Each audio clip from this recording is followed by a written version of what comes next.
ជំរាបសួរពុកម៉ែបងប្អូនដែលចង់បាន feedback ពីកូនសិស្សលោកគ្រូដែលលោកគ្រូជួយពួកគាត់កន្លងមក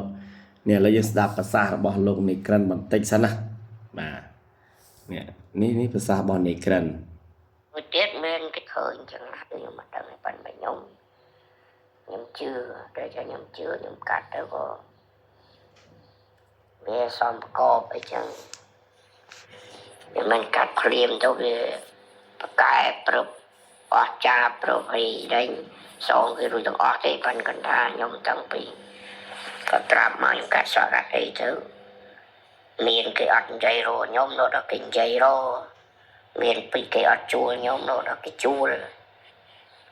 អីវាតបមកក៏ចូលវាផ្ទុះអីចឹងទៅគេចេះថាហៅមក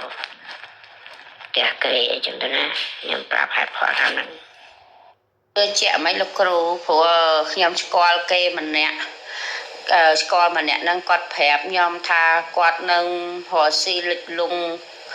ខាតហើយគេជាពាក់លុយជាពាក់អីមិនទាមិនបានថាលុយនឹងប្រឹងបោះចោលហើយដល់ពេលគាត់ទៅជួបលោកគ្រូទៅលោកគ្រូធ្វើឲ្យគាត់បានជោគជ័យបានសម្រេចចឹងណាហើយឃើញគេឃើញនៅម្នាក់ស្រីហ្នឹងកោថ្ងាស់ហ្នឹងថ្ងាស់ក្បាលហ្នឹងឃើញគាត់កោចឹងហើយគាត់ប្រាប់កោថ្ងាស់កោអីហ្នឹងចឹងណាជំរាបសួរលោកគ្រូហើយសូមអរគុណលោកគ្រូតាំងតែពីខ្ញុំបានទៅកាត់សក់ហុងស៊ុយមួយលោកគ្រូមកឃើញថាប្លែកចឹងណាបាទប្លែកបានច្រើនដោយសារមុខចំនួនរបស់ខ្ញុំបានដំណើរការវិញយ៉ាងរលូនចាប់ពីពេលឡើងមកមានអតិថិជនមានអីចេះតែមកគ្រប់គ្រងហូរហែហើយលក់ផ្នែកកសិកម្មជីបំពន់ហ្នឹងក៏ដំណើរការវិញបាទម្ដងតិចឃើញថាវារៀនក្រាន់បើច្រើនប្លែកបាទប្លែកច្រើនអញ្ចឹងលោកគ្រូឲ្យថ្ងៃនេះ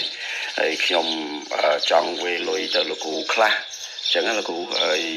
កងរបស់លោកគ្រូហ្នឹងកងតដែលសេតមកឲ្យខ្ញុំហ្នឹងមែនទេគ្រូបាទអញ្ចឹងក៏ជូនលោកគ្រូបាទឃើញអញ្ចឹងបានថាចាំមើលវីដេអូបន្តទៀតមានច្រើនណាស់ហើយក៏សូមទោសបងប្អូនផងដែរសម្រាប់ការ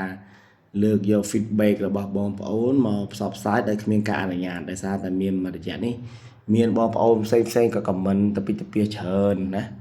ហើយអ្នកខ្លះគាត់ឆាតមកជេរលោកគ្រូអីថាគ្រូនឹងនិយាយប៉ះពាល់ក្បាលគាត់ឬក៏ស្អីណាមកអូយគាត់និយាយពាក្យអសរោះគ្រូប្លុកចោលខ្លះអីខ្លះហ្នឹងតែណាបងប្អូនណាអញ្ចឹង